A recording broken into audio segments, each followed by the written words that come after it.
നമ്മുടെ വീടെന്ന് പറയുമ്പോഴത്തേക്കെന്ന് പറഞ്ഞു കഴിഞ്ഞാൽ നമ്മുടെ വീട് നമുക്ക് എപ്പോഴും നല്ല പോസിറ്റീവ് എനർജി കടന്നു വരുന്ന രീതിയിൽ മറ്റ് തടസ്സങ്ങളൊന്നും ഇല്ലാതെ നമ്മുടെ പ്രധാന വാതിൽ ആ രീതിയിൽ നമ്മളൊന്ന് എപ്പോഴും ഒരുക്കി വെക്കുന്നത് ഏറ്റവും നല്ലതായിരിക്കും.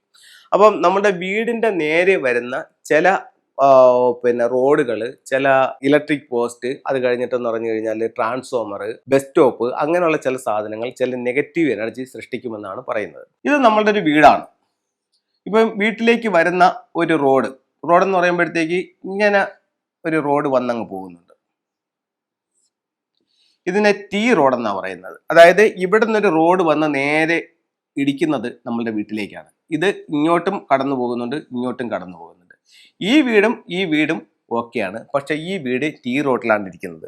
അപ്പൊ നിരന്തരം ഇങ്ങനെ വരുന്ന ഒരു വീടെന്ന് പറയുമ്പോഴത്തേക്ക് ഒത്തിരി പോസിറ്റീവ് എനർജികളെ ഇല്ലാതാക്കാനും നെഗറ്റീവ് എനർജികളെ സൃഷ്ടിക്കാനും ഈ വീടിന് ഈ വഴി കൊണ്ട് സംഭവിക്കുന്നുണ്ട്. അപ്പം ഇത്തരത്തിലൊരു സ്ഥലത്ത് വീട് വെക്കാതിരിക്കുന്നതാണ് നല്ലത്. ഇപ്പൊ നിങ്ങൾ അറിഞ്ഞോ അറിയാതെയോ ഇത്തരത്തിലുള്ള വീട് വെച്ചിട്ടുണ്ടെങ്കിൽ നല്ലൊരു ഫെങ്ഷി കൺസൾട്ടിനെ കാണിക്കുകയാണെന്നുണ്ടെങ്കിൽ ഇതിന്റെ റെമഡി അവർ ചെയ്തു തരും. അതിന് ചില കണക്കുകളും കാര്യങ്ങളും എടുത്തിട്ടാണ് ചെയ്യുന്നത്. അതുകൊണ്ടാണ് നമുക്ക് ഇതിനകത്തോട് പറയാൻ പറ്റാത്തത്. അപ്പൊ ഇത്തരത്തിൽ വെച്ചു പോയിട്ടുള്ള ഒരുപാട് വീടുകളുണ്ട്. അതുപോലെ തന്നെ ഷോപ്പുകൾ. ഇപ്പൊ നമുക്ക് നോക്കുമ്പോൾ കാണാം, പല ടി റോഡുകളിലും ഉള്ള ഷോപ്പുകൾക്ക് ഇത്രയും ഒരു പോസിറ്റീവ് എനർജി അല്ലെങ്കിൽ ഇത്രത്തോളം ക്ലിക്ക് ആവുന്നത് കാണാത്തൊരവസ്ഥയും അതുണ്ട്. അപ്പം അത് നമ്മളൊന്ന് ശ്രദ്ധിക്കുന്നത് നല്ലതായിരിക്കും. ഇത് വീടാണ്. ഈ വീടിന്റെ നേരെ ഇത് പ്രധാന ഡോറാണ്. ഈ ഡോറിന്റെ നേരെ ഫ്രണ്ടിൽ ഇവിടെ ഒരു ഇലക്ട്രിക് പോസ്റ്റ് ഇങ്ങനെ നിൽക്കുകയാണ്.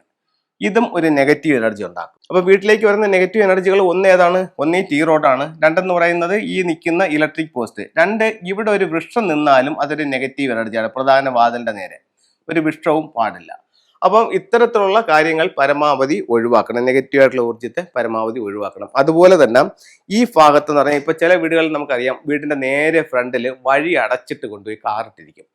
അപൂർവം ചില വീടുകളിൽ ഞാൻ കണ്ടിട്ടുണ്ടത് ഇതുപോലെ വന്നിട്ട് ഇവിടെ ഒരു തൂണ് വന്നിട്ടുണ്ടാവും, ഒരു പില്ലർ ഇവിടെ വന്നിട്ടുണ്ടാവും. ഈ പ്രധാന ഡോറിന്റെ നേരെ ഫ്രണ്ടിൽ ഒരു പില്ലർ ഇങ്ങനെ വന്നിട്ട് ഇവിടെ ഇങ്ങനെ ഒരു കാർ പോർച്ച് ചെയ്തിട്ടുണ്ടാവും. ഇത് വളരെ വലിയൊരു മിസ്റ്റേക്കാണ്. പ്രധാന ഡോറിന്റെ നേരെ അങ്ങനെ ഒരു പില്ലർ ഒരു കാരണവശാലും വരാൻ പാടില്ല.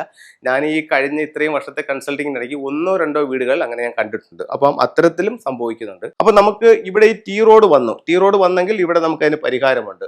അത് കഴിഞ്ഞിട്ടെന്ന് പറഞ്ഞാൽ ഇവിടെ നമുക്ക് ഇതിന്റെ സിമ്പിൾ ആയിട്ടുള്ള ഒരു പരിഹാരം എന്ന് പറയുന്നത്, ഇവിടെ നമുക്കൊരു ബാക്വാ മിറർ വെക്കുന്നതും ഫ്യൂഡോഗ് വെക്കുന്നതും നല്ലതാണ്. ബാക്വാ മിറർ എന്ന് പറയുമ്പോഴത്തേക്ക് ഇത്തരത്തിലുള്ള ഒരു ബാക്വാ മിറർ എടുത്തിട്ട് പ്രധാന ഡോറിന്റെ മുകളിൽ വെക്കുന്നത് ഈ വരുന്ന നെഗറ്റീവ് ഊർജ്ജത്തെ വീട്ടിലേക്ക് കയറാതെ അടിച്ചു കളയാനായിട്ട് ഇതിന് സാധിക്കും. ഇതിന്റെ ലെഫ്റ്റും റൈറ്റും ഓരോ ഫ്യൂഡോക്സിന്റെ സിമ്പിൾസ് കൂടി വെക്കുന്നത് വളരെ നല്ല പവർഫുൾ ഇതായിട്ട് ഫെങ്ഷുയിലെ കണക്കാക്കുന്നുണ്ട്.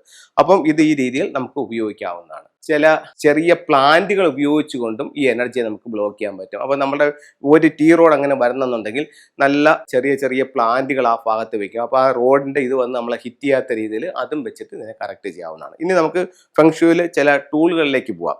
ഇപ്പൊ നമുക്ക് സ്റ്റോൺ എന്ന് പറയുമ്പോൾ ഫെങ്ഷുയിലെ 5 എലമെന്റ്സിൽ ഒന്നാണ് എർത്ത് എലമെന്റ്സ്. അപ്പോൾ എർത്ത് എലമെന്റ്സിനെ സപ്പോർട്ട് ചെയ്യുന്നത് സ്റ്റോണുകളാണ്. ഇപ്പൊ ഇതൊരു സ്റ്റോൺ ആണ്. ഇതെന്ന് പറയുന്ന അമത്തിസ്റ്റ് എന്ന് പറഞ്ഞൊരു സ്റ്റോൺ ആണ്. അതുപോലുള്ള ഒരു നാച്ചുറൽ സ്റ്റോൺ ആണ് ഈ പറയുന്ന സിട്രിൻ എന്ന് പറയുന്നത്. ഇപ്പൊ ഇത് ഈ അമത്തിസ്റ്റിന്റെ റോക്കാണത്. ഇതിനകത്തുനിന്ന് ഇതിന്റെ വലിയ സ്റ്റോൺ എടുത്തിട്ട് അതിനെ കട്ട് ചെയ്തിട്ടാണ് ഇത്തരത്തിലുള്ള ഇത് നിർമ്മിച്ചിരിക്കുന്നത്. അപ്പോൾ ഇത് നമുക്ക് എപ്പോഴും ഒരു ഡിവൈൻ എനർജി നമ്മളിലേക്ക് കൊണ്ടുവരാനായിട്ട് ഈ അമത്തിസ്റ്റിന്റെ സ്റ്റോൺ നമുക്ക് ഉപയോഗിക്കാവുന്നതാണ്. അതുപോലെ തന്നെ ഇപ്പം ചില വ്യക്തികൾക്ക് ചില ലഹരി, അപ്പോൾ ഇത് ഈ സിഗരറ്റ് വലി അല്ലെങ്കിൽ മദ്യപാനം അങ്ങനെയൊക്കെയുള്ള ചെറിയ രീതിയിലുള്ള ദുശീലങ്ങളുണ്ട്. പക്ഷെ അവർക്കത് ഒഴിവാക്കണമെന്ന് അവർക്ക് ആഗ്രഹമുണ്ട്, പക്ഷെ പറ്റുന്നില്ല. അങ്ങനെയാണെങ്കിൽ അവർക്കിത് സ്വയം ധരിച്ചുകൊണ്ട് ഇതിനോടുള്ള ഒരു ആഗ്രഹം കുറയ്ക്കാനായിട്ട് അമത്തിസ്റ്റ് കൊണ്ട് സാധിക്കുമെന്ന് ഫെങ്ഷുയിൽ പറയുന്നുണ്ട്. അതുപോലെ തന്നെ ഇത് ടൈഗർ ഐഡിയാണ്. നമുക്ക് തൊഴിൽപരമായിട്ട് നമുക്ക് മുന്നോട്ട് പോകാനും നമ്മൾ എപ്പോഴും നല്ല ആക്റ്റീവായിട്ടിരിക്കാനും ഈ ടൈഗർ ഐഡ സ്റ്റോൺ നമ്മളെ സഹായിക്കുന്നതാണ്. അതുപോലെ വിവാഹ തടസ്സം ഉള്ളവർക്ക് ഈ റോസ് കോഴ്സ് ധരിക്കുന്നത് വിവാഹം മെച്ചപ്പെടുത്താനായിട്ട് നല്ലതാണ്. അതുപോലെ നമുക്ക് ഉപയോഗിക്കാവുന്ന മറ്റൊരു ഇതെന്ന് പറയുന്നത് ഇത്തരത്തിലുള്ള സിട്രിന്റെ മാലയാണത്. ഇത് നമുക്ക് വെൽത്തിന് വേണ്ടിയിട്ട് ധരിക്കാവുന്നതാണ്. അതിൻ്റെ ബ്രേസ്ലെറ്റും ഉണ്ട്.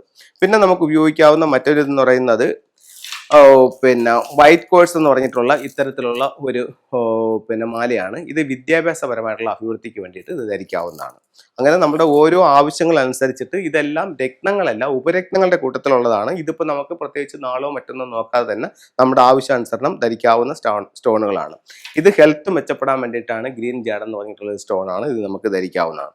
അപ്പോൾ ഇത്തരത്തിലുള്ള ഓരോ ടൂളുകളും നമ്മുടെ ജീവിതത്തിൽ ഒത്തിരി പ്രയോജനങ്ങൾ ഉണ്ടാക്കി തരുമെന്ന് ഫെങ്ഷുയിലൂടെ പറയുന്നു. ഇത് നമ്മൾ പല വ്യക്തികൾക്ക് കൊടുത്ത് പലർക്ക് റിസൾട്ട് കിട്ടിയ സാധനമാണ് നിങ്ങളുമായിട്ട് ഷെയർ ചെയ്യുന്നത്. എല്ലാവർക്കും എല്ലാ ഐശ്വര്യങ്ങളും ഉണ്ടാവട്ടെ എന്ന് പ്രാർത്ഥിച്ചുകൊണ്ട് നിർത്തുന്നു. നന്ദി, നമസ്കാരം.